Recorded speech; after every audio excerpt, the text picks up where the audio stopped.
ಎಲ್ಲರಿಗೂ ನಮಸ್ಕಾರ ರೀ. ದೀಪಾವಳಿ ಹಬ್ಬ ಬಂದು ಹೊಸ್ತಲ್ದಾಗ ನಿಂತದ. ಸಾಕಷ್ಟು ಮಂದಿ ಮನೆ ಸ್ವಚ್ಛ ಆಗ್ಯದ.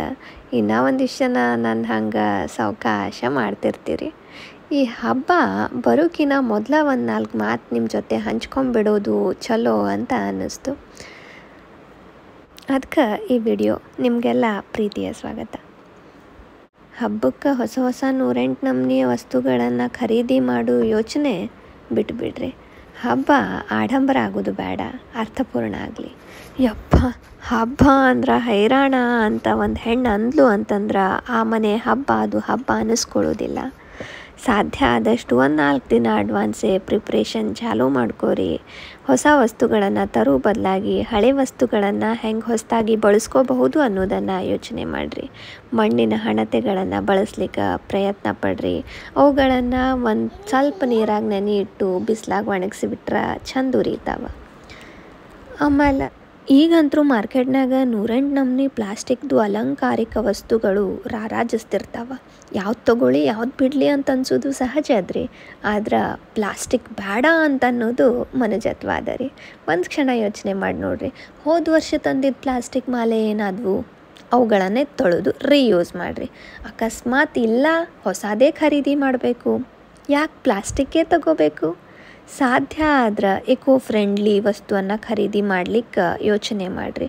ಅವು ಭಾಳ ಕಾಸ್ಟ್ಲಿ ಅಂತ ಅನ್ಸಿದ್ರೆ ಮನೆಗೆ ಒಂದು 10 ರೂಪಾಯಿ ಬಣ್ಣದ ಕಾಗದ ತಂದ್ರೆ ಎಷ್ಟು ನಮೂನೆ ಅಲಂಕಾರಿಕ ವಸ್ತು ಮಾಡ್ಬೋದಲ್ರಿ. ಅದ್ರ ಬಗ್ಗೆ ಯೋಚನೆ ಮಾಡಿರಿ.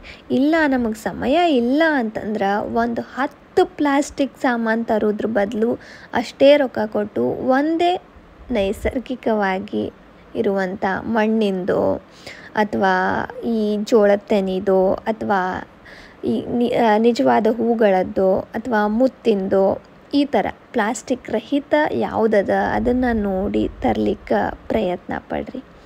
ನಾವು ಬಳಕೆ ಮಾಡಲಿಲ್ಲ ಅಂತಂದ್ರೆ ಅದು ತಯಾರು ಮಾಡೋದು ನಿಲ್ಲಿಸ್ತಾರೆ. ನನ್ನೊಬ್ಬನಿಂದ ಏನಾಗ್ತದ ಅನ್ನೋದು ಪ್ರಶ್ನೆ ಅಲ್ಲ, ನಾವೊಬ್ಬ ಎಲ್ಲರಿಗಿಂತ ವಿಭಿನ್ನ ಆದೆ ಅನ್ನೋದು. ಪ್ರಕೃತಿಗೆ ಇಷ್ಟೆಲ್ಲ ಕೊಡ್ತದಲ್ಲ, ಅದಕ್ಕೆ ನಾವೇನು ಕೊಡ್ತೀವಿ? ಪ್ಲಾಸ್ಟಿಕ್ಕಾ? ಒಂದು ಸಲ ಪ್ರಶ್ನೆ ಮಾಡ್ಕೊರಿ. ಅದರಿಂದನೇ ಹಬ್ಬ ಅಂತಲ್ಲ, ಪ್ರತಿ ಹಬ್ಬದಾಗೂ ನಾವು ಹೊರ ಹಾಕುವ ಕಸ ನಾವು ಹಬ್ಬದಾಗ ಪಡ್ಕೊಂಡಂಥ ಎಲ್ಲ ಆಶೀರ್ವಾದನೂ ಶಾಪವಾಗಿ ಪರಿಣಮಿಸ್ತದೆ. ಅದು ಡಿಕಂಪೋಸ್ ಆಗ್ತದವೋ ಇಲ್ಲೋ ಅನ್ನೋದ್ರ ಬಗ್ಗೆ ಯೋಚನೆ ಮಾಡಿರಿ. ನಿಮ್ಮೊಳಗಿರುವ ಕಲೆಯನ್ನು ಒಂದು 4-6 ಜನಕ್ಕೆ ಗೊತ್ತು ಮಾಡಿರಿ. ಕಾಗದದಿಂದ ಹೂಗಳನ್ನು ಮಾಡಿರಿ, ನಿಜವಾದ ಹೂಗಳಿಂದ ಅಲಂಕಾರ ಮಾಡಿರಿ. ಸುತ್ತಮುತ್ತ ಇರುವ ಹಸಿರು ಎಲೆಗಳನ್ನು ರಂಗೋಲಿಗೆ ಬಳಸ್ಕೊಳ್ರಿ. ಪ್ರಿಯಾತ್ಮಕತೆಯನ್ನು ಹೆಚ್ಚು ಮಾಡಿಕೊಳ್ರಿ. ನಿಮ್ಮ ಸೃಜನಾತ್ಮಕತೆಗೆ ತಕ್ಕಂತೆ ಅಲಂಕಾರ ಮಾಡಿರಿ. ನಾ ಇಲ್ಲಿ ಬಣ್ಣದ ಕಾಗದ ತಗೊಂಡು ಅದನ್ನು ಚೌಕಾಕಾರಕ್ಕೆ ಮಡಿಸ್ಕೊಂಡು ಆಮೇಲೆ ತ್ರಿಕೋನಕ್ಕೆ ಕನ್ವರ್ಟ್ ಮಾಡಿ ಅದ್ರ ಮೇಲೆ ಒಂದು 3 ಗೆರೆ ಹಾಕ್ಕೊಂಡು ಹೂವಿನ ಆಕಾರಕ್ಕೆ ತಂದು ಒಂದು ಹೂವದ ಮೇಲೆ ಮತ್ತೊಂದು ಹೂವನ್ನು ಜೋಡಿಸಿ ಒಂದಿಷ್ಟು ನನಗೇನೇನು ಹೊಳಿತದ ಹಂಗೆ ಮಾಡ್ಕೊತ ಹೋಗಿ ಈ ಬಣ್ಣದ ಹೂಗಳನ್ನು ಮಾಡಿದೆ. ಹಬ್ಬದಾಗ ಅಲಂಕಾರಕ್ಕೆ ಬಳಸ್ಕೋಬೋದು ಅಂಥೇಳಿ. ಆಮೇಲೆ ರೀಯೂಸು ಮಾಡ್ಬೋದು. ಎಲ್ಲಕ್ಕಿಂತ ಹೆಚ್ಚಾಗಿ ಇದು ಪ್ಲಾಸ್ಟಿಕ್ ಅಲ್ಲ, ನಾನೇ ಕೈಯಾರ ಮನ್ಸಾರ ಮಾಡಿದ್ದು ಅನ್ನೋ ಖುಷಿ. ಕಲೆಗೆ ಎಲ್ಲೆ ಅನ್ನೋದು ಎಲ್ಲದ ಹೇಳ್ರಿ. ನಾವು ಅದೆಷ್ಟು ವಿಸ್ತರಿಸ್ಕೊಂತ ಹೋಗ್ತೀವಿ ಅದಷ್ಟು ವಿಸ್ತಾರ ಆಕೋಂತ ಹೋಗ್ತದೆ.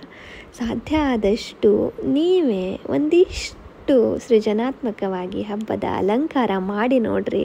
ಅದೆಷ್ಟು ರೊಕ್ಕ ಕೊಟ್ಟರು ಸಿಗ್ಲಾರ್ದಂಥ ಖುಷಿ ನೀವು ಅಲ್ಲಿ ಕಾಣ್ತೀರಿ. ನಾಳೆ ಮತ್ತಷ್ಟು ಹಬ್ಬದ ತಯಾರಿಯ ವಿಡಿಯೋವನ್ನು ಕೆಲವಷ್ಟು DIY ಡೆಕೋರೇಟಿವ್ ಐಡಿಯಾಗಳನ್ನು ನಿಮ್ಮೊಟ್ಟಿಗೆ ಹಂಚ್ಕೊಳ್ತೀನಿ. ಮತ್ತು ಹೇಳಾಕತ್ತೀನಿ, ಕೊಳ್ಳು ಬಾಕ ಸಂಸ್ಕೃತಿಗೆ ಒಳಗಾಗೋದು ಬೇಡ. ಕಂಡದ್ದೆಲ್ಲ ಕೊಂಡು ಹಣ ಮತ್ತು ನಮ್ಮಲ್ಲಿನ ಕಲೆ ಎರಡನ್ನೂ ಕೊಲ್ಲೋದು ಬೇಡ. ನಿಮಗೆ ಗೊತ್ತಿರುವಂಥ ನೈಸರ್ಗಿಕ ಅಲಂಕಾರಿಕ ವಿಧಾನಗಳನ್ನು ನಮ್ಮ ಹಿರಿಯರು ಮಾಡ್ತಿದ್ದಂಥ ಹಬ್ಬದ ಪದ್ಧತಿಗಳನ್ನು ಕಮೆಂಟ್ ಸೆಕ್ಷನ್ನಾಗ ತಿಳಿಸ್ರಿ. ನಾಳಿನ ದಿನ ಮತ್ತೆ ಸಿಗ್ತೀನಿ. ಅಲ್ಲಿ ತನಕ ಚಾನಲನ್ನು ಸಬ್ಸ್ಕ್ರೈಬ್ ಮಾಡೋದು ಮರಿಬೇಡ್ರಿ. ವಿಷಯಾಸಕ್ತರಿಗೆ ವಿಡಿಯೋವನ್ನು ಶೇರ್ ಮಾಡಿರಿ. ಧನ್ಯವಾದ. ಹ್ಯಾಪಿ ದೀಪಾವಳಿ.